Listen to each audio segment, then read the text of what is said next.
அன்பர்களே, வளைகுடாவில் இன்று செவ்வாய்க்கிழமை ஏராளமான செய்திகள், தாக்குதல்கள் நடைபெற்ற நம்ம பின்னுக்கு பார்ப்போம்.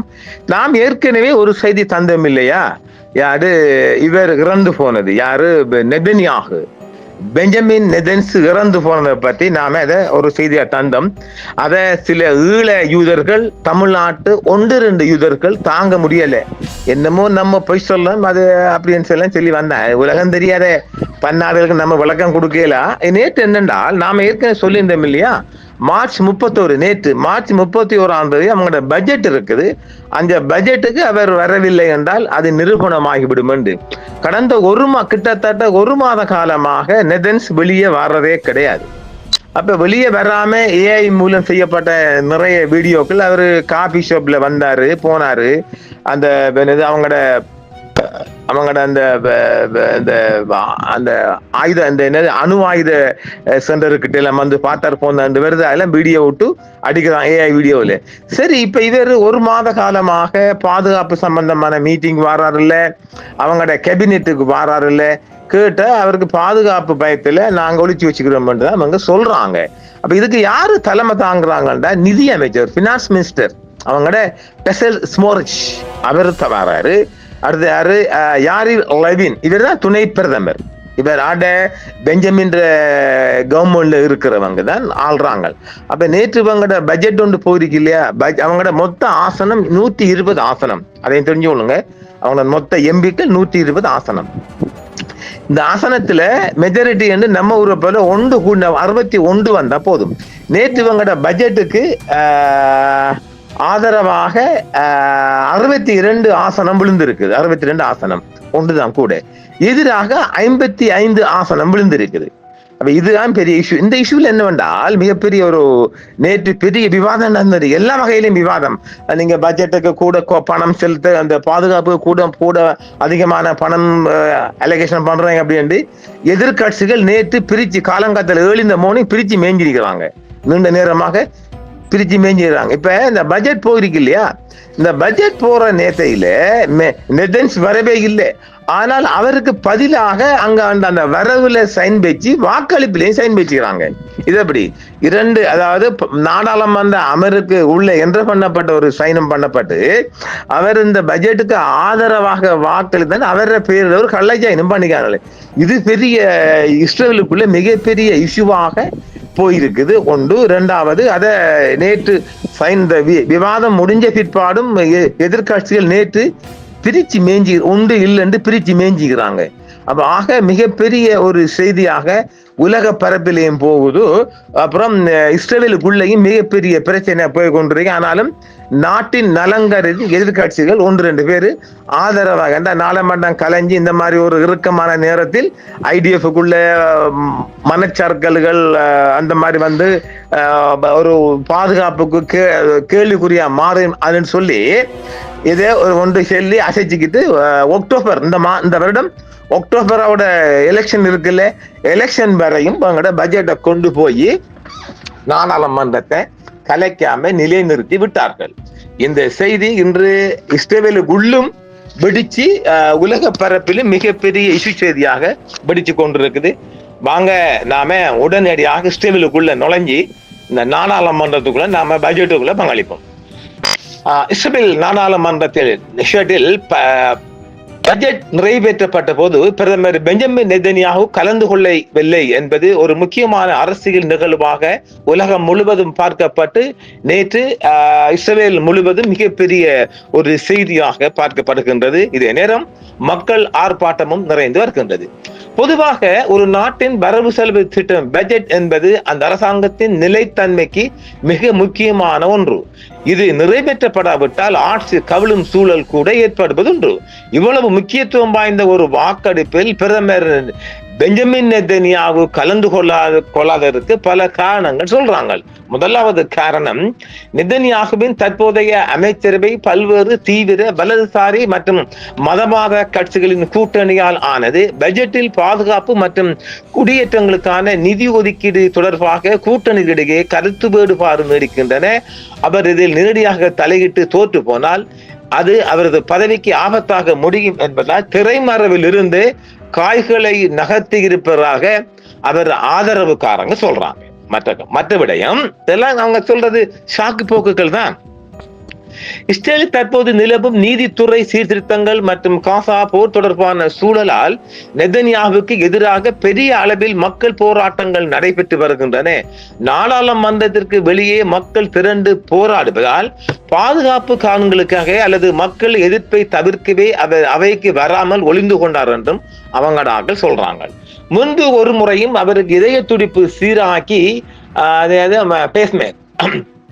மேகர் பொருத்தப்பட்டது உங்களுக்கு நினைவிருக்கலாம் என்று சொல்லி அவ்வப்போது அவரது உடல்நிலை குறித்த செய்திகள் வெளியாவதும் அவர் முக்கியமான நேரங்களில் ஓய்வெடுப்பதும் வழக்கம் என்பதால் அவர் இப்ப ஓய்வெடுக்கிறாராம்.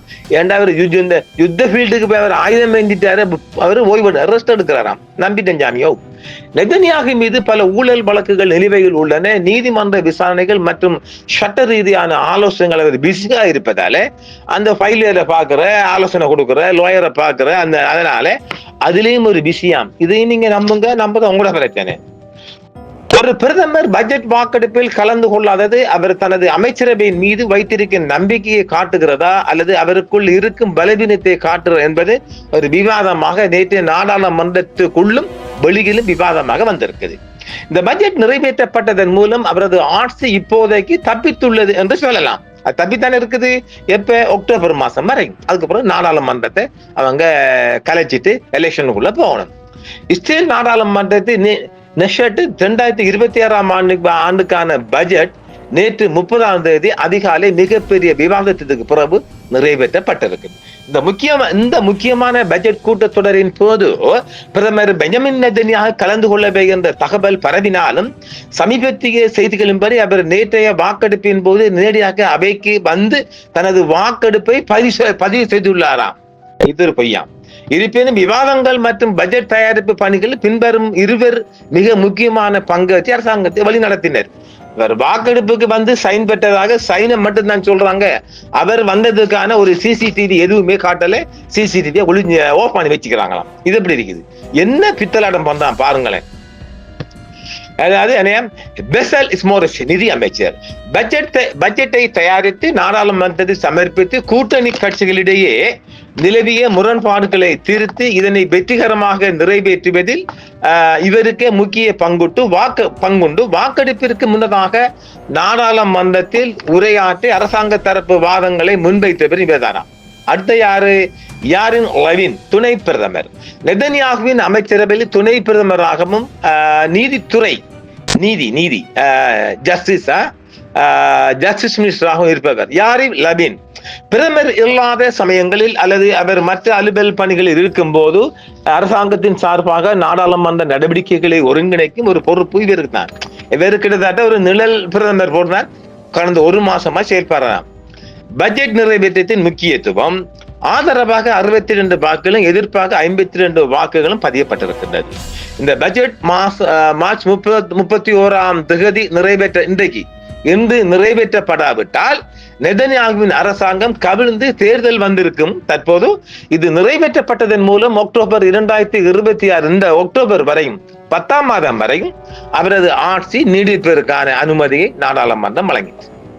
அடுத்தது 140 மில்லியன் ஷெகல் மத கல்வி கலாச்சாரத்துக்கு கொடுத்துட்டாங்களாம் என்று மிகப்பெரிய அதுவும் ஒரு விவாதமா போயிருக்கு. பணம் கூட எதிர்கட்சி தலைவர் யாயிர் எபிட் இந்த பட்ஜெட்டை நாட்டின் வரலாற்றிலேயே மிகப்பெரிய திருட்டு என்று விவரித்திருக்கிறாராம். இதை விளங்கிக் கொள்ளுங்க. மிகப்பெரிய கள்ளப்பகை திருட்டு கள்ள ஜாயின் பண்ணிக்கலாம். ஈரானுடனான போர் மற்றும் உள்நாட்டு பதற்றங்கள் நிலவும் இந்த சூழலில் பிரதமரின் இறப்பு செய்தி வெளியானால் அது IDF இஸ்ரேல் படைகளிடையே வீரர்களின் மன உறுதியை குலைக்கும் என்பதும் எதிரி நாடுகளுக்கு அது சாதகமாகி விடும் என்பதும் ஒரு வலுவான விவாதமாக முன்வைக்கிறாங்க ராணுவ தரப்பால. யாரு? IDF. ஒருவேளை இத்தகைய அசம்பாவிதம் நடந்திருந்தால் ராணுவம் தனது பிடியை தக்க வைக்க சில காலம் உண்மையை மறைப்பது வரலாற்றில் ஒரு புதிய விடயம் அன்றல்ல. எங்கேயும் தானே ஈரானுக்குள்ளேயும் அவங்கள்ட்ட முஸ்தபா கோமேனியும் இல்லையா? உண்மையிலே அவர் கோமாவிலேயே ட்ரீட்மெண்ட் பெறாண்டு. ஆனா பேர் என்ன? அவர் இருக்கிறா சொல்ற 2 தான். இஸ்ரேலுக்குள்ளேயும் பிரதமரும் இல்லை, அங்கேயும் உச்ச தலைவரும் இல்லை. 2 பேரும் அண்டர் ட்ரீட்மெண்ட் அல்லது கொலை. ரெண்டுல உண்டு. டெத்தா இருக்கிறாங்களா அது நமக்கு தெரியல. ஆனா நெதன்ஸ்ல நிறைய தகவல் இருக்கு, நாங்க சொல்றோம். நீஸ் கூடி போது கொஞ்சம் மன்னிச்சு கொள்ளுங்க மக்களே. பிரதமரின் உடல் ஐஸ் பெட்டியில் வைக்கப்பட்டு பாதுகாக்கப்படுகிறது என்ற செய்தி கடந்த சில வாரங்களாக அவர் பொதுவெளியில் நேரடியாக வராதால சொல்றாங்க. கடந்த 3 வாரங்கள் அவர் நேரடி அமைச்சரவை கூட்டங்களுக்கு வரல. நீங்கள் சொல்ற இதுல நீங்களே புரிஞ்சு கொள்ளுங்க. லாஸ்ட் 3 வாரமாக அவர் எந்த விதமான அமைச்சரவை கூட்டங்களுக்கு வரல, கேபினெட் பாதுகாப்பு மீட்டிங் வரல. நேற்று பட்ஜெட் வாக்கெடுப்பின் போது அவருக்கு பதிலாக வேறு ஒருவர் வாக்களித்தாக எழுந்த குற்றச்சாட்டு மிகப்பெரிய லோதனை உருவாக்கிச்சாம். முக்கிய பாதுகாப்பு முடிவுகளை பாதுகாப்பு அமைச்சர் அல்லது துணை பிரதமர் எடுக்கிறாங்க. இஸ்ரேல் கார்ட்ஸ் இதுல யாரு சைன் வச்சுக்கான? இஸ்ரேல் கார்டு சைன் வச்சுக்கான பாவி. இது எப்படி ஆள்? இவை அனைத்தும் இந்த சந்தேகத்தை உலக பரப்பில் வலுவாக சேர்க்கிறதா. இருப்பினும் இஸ்ரேலிய அரசாங்கமும் பிரதமர் அலுவலகம் இதனை தொடர்ந்து மறுத்து வருகின்றன. மார்ச் மாத நடுப்பகுதியில் அவர் வெளியிட்ட வீடியோக்கள் மற்றும் புகைப்படங்கள் அவர் நலமாக இருப்பதாக காட்டுவதாக அவர்கள் ஒரு ஏஐ மூலம் செயல்பட்ட ஒரு வீடியோ போட்டு அடிச்சுக்கிறாங்க. அதாவது டிபேக் அதாவது என்னது, நுண்ணர் ஏஐ மூலம் பொய்யாக உருவாக்கப்பட்ட வீடியோ மூலம் தான் அவரை காட்டுறாங்க. ஆனாலும் பட்ஜெட் நிழல் வாக்கு யாருன்னு கேட்கறாங்க. இந்த கேள்விக்கு இஸ்ரேலிய அரசு இன்னும் சொல்லி, அதாவது இந்த நிழல் வாக்கு போட்டது யார் என்ற கேள்விக்கு அரசாங்கம் இன்னும் பதில் சொல்லல. ஆனால் அது நிஜமாகவே இறந்து விட்டு அந்த செய்தி மறைக்கப்பட்டிருந்தாலும் அது இஸ்ரேலிய வரலாற்றில் மிகப்பெரிய அரசியல் மற்றும் ராணுவ பூகம்பத்தை ஏற்படுத்தும் என்பதாலும் அது மறைக்கப்பட்டதாக சொல்லப்படும். இஸ்ரேலுக்குள்ளிருந்து கடந்த 3 வாரங்களா அவர் நேரடி அமைச்சரவை மீட்டிங் வரல, பாதுகாப்பு உயர்மட்ட கூட்டங்களுக்கு வரல, எங்குமே தலைமை தாங்கல என்பது ஒரு மறக்க முடியாத உண்மை என்றும் அரசாங்கத்துக்குள்ள சொல்றாங்க. சரி, இதுக்கெல்லாம் யார் தலைமை தாங்குறாங்கன்னா நாம சொன்னா இஸ்ரேல் கார்ட் தலைமை தாங்குறாரு, துணை பிரதமர் யாரு லெவின் தலைமை தாங்குறாரு, அவங்களோட ஜஸ்டிஸ் மினிஸ்டர் தான் ஆகுறாங்க. அப்ப வீடியோ வருது என்றால் தொழில்நுட்பம் பொய் அது பிடிபாட்டு எல்லா இடங்களும் சொல்லப்படுகிறது. ஆனால் உண்மை என்னவென்றால் அவர் ஐஸ் பெட்டியில பாதுகாப்ப வைக்கப்பட்டாங்க ஒரு வதந்தி வருகிறது. யாரும் கண்டல்ல. ராணுவ ரீதியாக மிகப்பெரிய பின்னடைவு ஏற்படும் என்பதால் அவரது இறப்பு மறைக்கப்படுகின்றது என்ற சந்தேகம் உலக பரப்பில் மிக அதிகமாக ஒரு பாஸ் பண்ணப்படுற செய்தியான அது. இதே வேளையில IDF நிலைப்பாடு உயர்மட்ட நிலைப்பாடுனா இஸ்ரேல் தற்போது பலமுனை போர்களில் ஈரான், ஹிஸ்புல்லா, ஹமாஸ் ஈடுபட்டுள்ளதால் பிரதமரின் இறப்பு செய்தி வெளியான அது ராணுவ வீரர்களின் மன வலிமையை குறைத்து மிகப்பெரிய தோல்வியை கொண்டு போகும். நாம் ஏற்கனவே சொல்லிக்கிறோம் இல்ல, ராணுவத்துக்குள்ள இழந்துருவான். அந்த மன உளைச்சலுக்கு ஆளாகி தலைவரே போயிட்டு நம்ம இறந்தன்னு சொல்லி படையை விட்டு ஓடி போகலாமா, அந்த ஒரு சிக்கலும் இருக்கான். சரி, சட்ட சிக்கல் என்றால் நேற்று பட்ஜெட் நிறைவேற்றப்பட்ட போது நெதன்யாகுவின் இருக்கையில் அமர்ந்து வேறொருவர் வாக்களித்ததாக எதிர்கட்சி தலைவர் லாயர் லாபிட் ஆதாரங்களும் குற்றம் சாட்டினார்.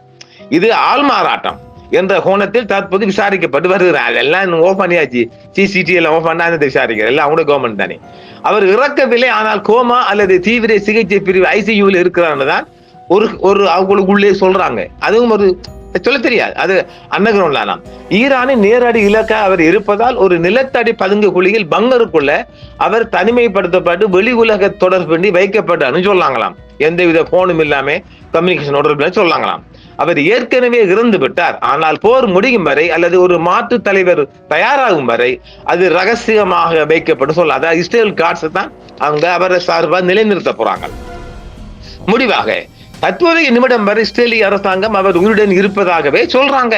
ஆனால் அவர் நேரடியாக பொதுமக்களுக்கு முன்னால் தோன்றி பேசாத வரை இந்த மர்மத்துக்கு எந்த பதிலும் இல்லைன்னு உலக பரப்பில் சொல்றாங்க. அதுதான் நாமளும் சொல்றோம். இஸ்ரேல் பிரதமர்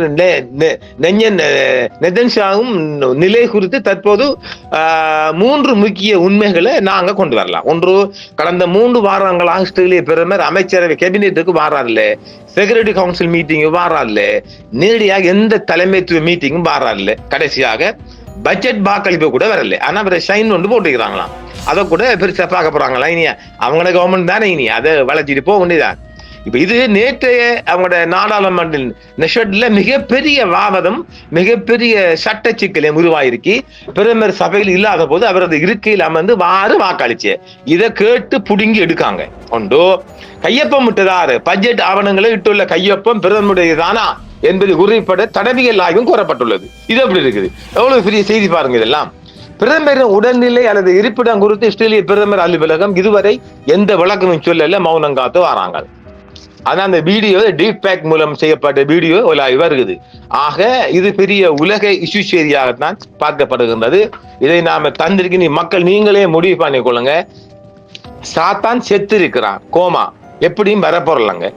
சரி, நாம இந்த செய்திய அக்டோபர் வரையும் வைப்பமே, இன்ஷா அல்லாஹ். மேபி நாம இதை போஸ்ட்போன் பண்ணுவோம். செத்த உறுதியா இல்ல அதுக்கும் ஒரு மூஞ்சி செய்யப்பட்டு வரலாமா, அதுக்கு நாங்க சொல்றோம். இந்த யாரு ISIS அபுபக்கர், அவன் செத்து போயிட்டான்னு சொன்னாங்க தானே. அவன் ஒரு ராணுவக்காரன். அவன் அதே மாதிரி ஒரு மூஞ்சிக்கு அவன் பழைய மூஞ்சிக்கு வந்துட்டான். புதிய மூஞ்சி ஒண்ணு 5 லட்சம் செலவழிச்சு வரலாம். 5 லட்சம் செலவழிச்சு மூஞ்சி ஒன்றை மாத்திட்டு பழைய மூஞ்சிக்கு வந்துட்டான். அதே மாதிரி இப்ப நெதேஸ்வர மூஞ்சி ஒன்றை வச்சு இவங்க பிறக்கலாம். அது சொல்ல தெரியும். அதே மூஞ்சில ஒருத்தன் இயங்கிட்டு போகலாம். ஏன் இஸ்ரேல் காட்ஸை போல ஒருத்தன் உருவாக்கலாமான்னு அவன் நம்ம உருவாயினே. இது ஒரு நீடிக்கின்ற மர்மம். நிச்சயமாக நெதன்ஸ் இல்லை என்பதை மீண்டும் மீண்டும் தெளிவுபடுத்துகிறோம். இப்ப இதுக்கு பாருங்க, முண்டி அடிச்சு கொண்டு மிகப்பெரிய இந்த பெட்ரோல் போலி மாதிரி நம்முடைய தமிழ் யூதர்கள் வருவாங்க பாருங்களேன். கொய்யால மீண்டும் சந்திப்பீர்கள். என்றும் உங்களுடன் சன்ரைஸ் இந்தியா டிவி சப்ஸ்கிரைப் பண்ணுங்கள், பெல் பட்டனையும் கிளிக் செய்யுங்கள். உங்கள் ஆதரவே எங்கள் சேவை. ஆதரவு தாருங்கள், அரவணைப்போம். மறக்காம சர்ப்ரைஸ் பண்ணுங்க. தேங்க்யூ.